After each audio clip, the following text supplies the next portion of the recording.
자, 테마 16은 민츠보그의 이론이에요. 구조론의 이제 끝판왕이죠. 여태까지 학자들은 기술만 봤다든지 환경만 본다든지 그 다음에 규모만 봤잖아요. 근데 이분은 규모, 기술, 환경이 다 들어오고요. 특히 뭐가 들어온다? 권력이 들어와요. 권력을 누가 갖고 있는가에 따라서 조직 구조가 달라집니다. 자, 전략 정점, 조직은 다섯 가지 구성 부분이 있거든요. 전략 정점, 중간 라인, 운영 핵심이 작업 계층인데 전문가들이야. 그다음에 기술 구조 뭐 한 사람이냐면 이 운영 핵심이 어떻게 일하라고 전부 다 지정해 놓는 사람이에요.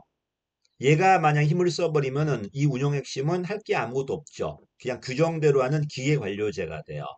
그다음에 참모는 요 업무의 흐름이 아니라 이 밖의 문제들, 외적 문제에 대해서 최고 책임자나 중간 라인을 조언해 주는 사람이야. 그래서 얘를 두상 조직이라고 그래요. 머리 옆에 붙어 있을 거니까. 그래서 전략 정점이 힘을 쓰는 게 단순 구조가 돼요. 단순 구조. 그 다음에 중간 라인은 사업 부제가 되고 운영 핵심은 전문 관료제, 기술 구조는 기계 관료제, 참모는 임시 체제가 됩니다. 그다음 보다시피 표준화되는 게 세 가지가 있죠. 산출물, 기술, 과정 표준화. 표준화되었을 때는 전부 다 환경이 안정적이에요. 표준화가 안 되는 직접 감독하고 상호 적응은 동태적이야. 그다음 누가 전문가냐면은 참모하고 이 운영 핵심이 전문가들이 상당히 장기적 교육이 필요하단 말이야. 물론 얘가 힘을 쓰면은 얘는 별로 힘을 못 쓸 겁니다. 얘네들이 힘을 썼을 때는 얘는 의사들이란 말이에요. 운영 핵심, 전문 관료제는 참모들 상당히 복잡한 업무를 하고 많은 교육 기간이 필요할 겁니다. 어쨌든 이 다섯 가지를 가지고 조직 구조를 가르는 것. 특히 뭐가 중요하다? 조정 방식. 그다음 권력이 누구한테 있는가? 하나씩 볼게요.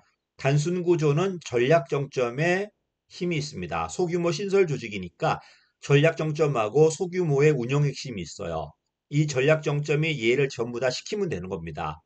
그치? 소규모 조직이니까 분화는 낮을 거고 집권성은 되게 높을 거고 시킴되니까 문서는 안 되겠죠. 문서 별로 필요 없겠죠. 소규모 조직이니까 낮은 공식화하고 정해진 게 없으니까 유기 구조가 맞고요. 소규모 신설 조직이니까 목표도 명확해요. 그다음에 전문가는 필요 없습니다. 단순하고요. 표준화가 안 되니까 동태적입니다. 표준화가 없어 지금. 직접 감독하면 돼요. 자, 기계관료제. 이 기계관료 이렇게 생겼습니다.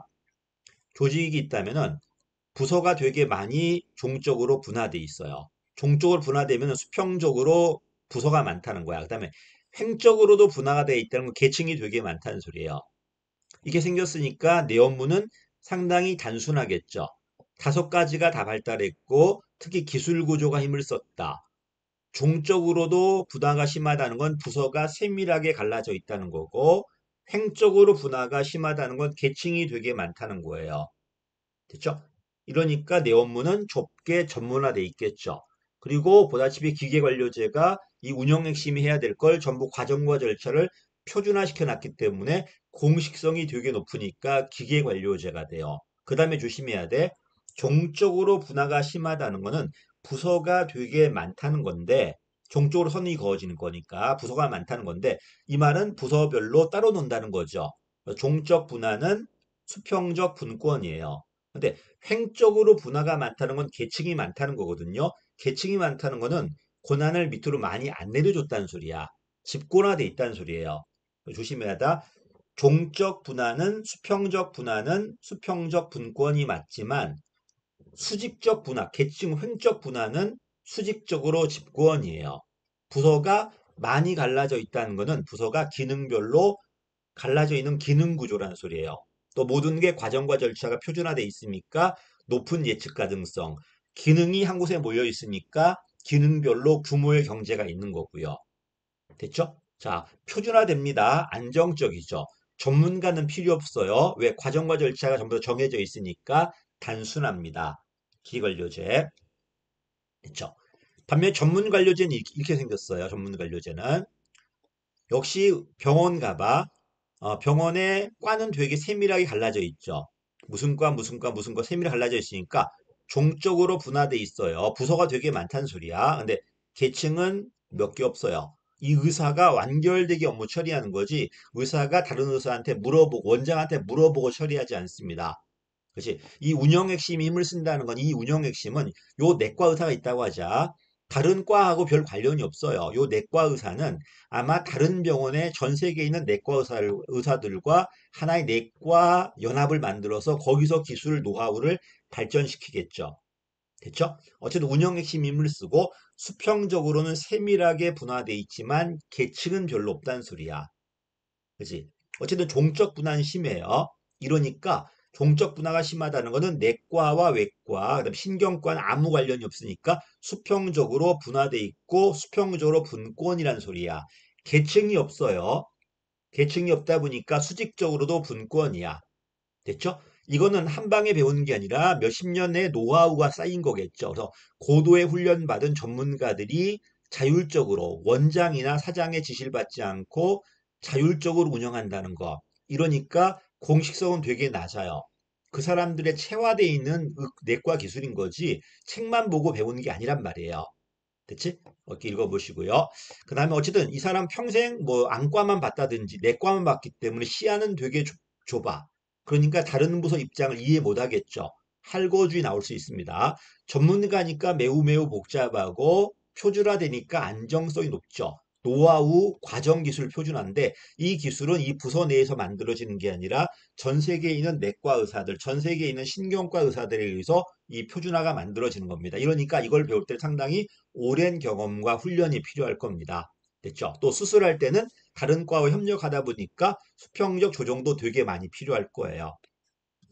사업부제입니다. 사업부제는 어떻게 생겼냐면요.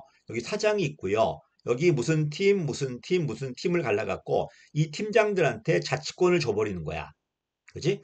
얘 공단기 팀, 순마투스 팀, 무슨 강남 팀, 무슨 팀 해가지고 팀장들한테 독자권을 줘버리는 거예요. 그래서 최고 책임자 힘을 쓰는 게 아니라 중간 관리자 힘을 쓴다.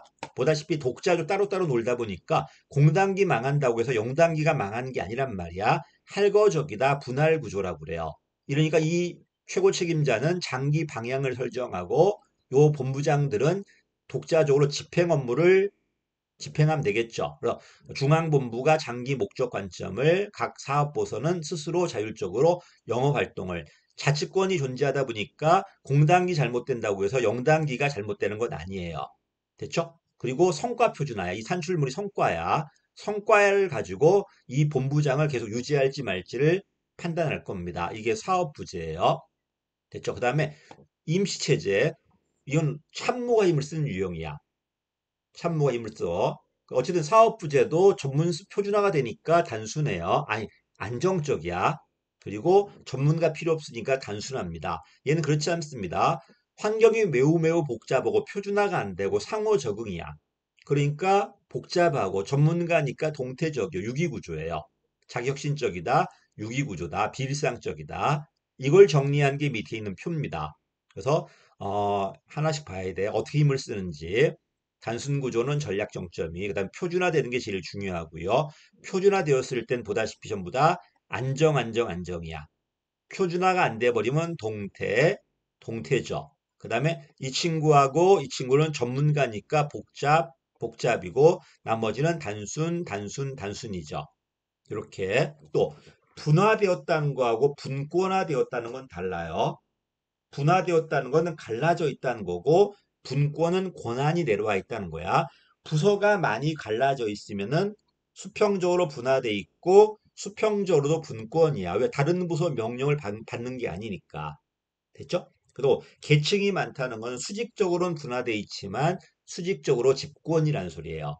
그래서 분화의 의미와 분권, 집권의 의미를 좀 구별하셨으면 좋겠습니다. 문제도 많이 나오고 많이 틀리고 상당히 많이 저한테 질문하는 학자가 민츠버그입니다. 이게 끝판왕이어서 그래요. 특히 권력이라는 게 조종술이 뭐냐가 조직 구조에 큰 영향을 준다고 설명한 학자입니다. 이게 민츠버그 여기까지 하겠습니다.